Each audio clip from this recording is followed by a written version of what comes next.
মাসি বললো তাই জানলাম। জানাবো কি করে? তুই যে আমাদের ধরাছোঁয়ার বাইরে চলে গেছিস। কি যে বলিস না, দেখ আমরা তো সবাই নিজের নিজের কাজে ব্যস্ত হয়ে গেছি, এখন আর সময় হয় কোথায়? আচ্ছা সত্যি করে বলতো, তোদের সময় আছে আগের মতো আড্ডা দেবার? না, তা হয়তো নেই, কিন্তু তুই আজ সন্ধ্যাবেলা এসে যে উপকারটা করলি, আমার ছেলে যে কত আনন্দ পেয়েছে, কত খুশি হয়েছে, তুই যে ওর মুখে হাসি ফোটালি, এর জন্য কিন্তু আমি তোর কাছে সারা জীবন ঋণী হয়ে থাকবো, সারা জীবন। এইসব আজে বাজে কথা বলবি না।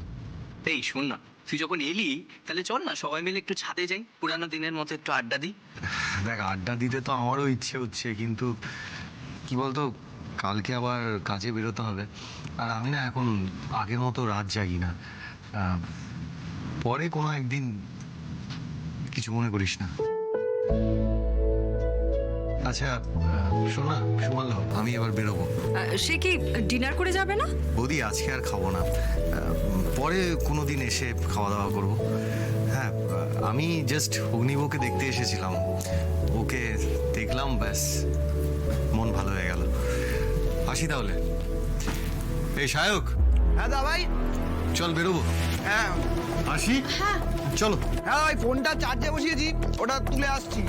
আরে তাড়াতাড়ি আয়।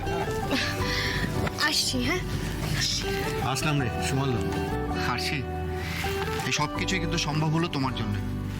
তোমাকে অসংখ্য ধন্যবাদ, থ্যাংক ইউ। একদম তাই, আবার এসো। ভালো থাকিস সবাই, টাটা, আবার দেখা হবে। অগ্নিব।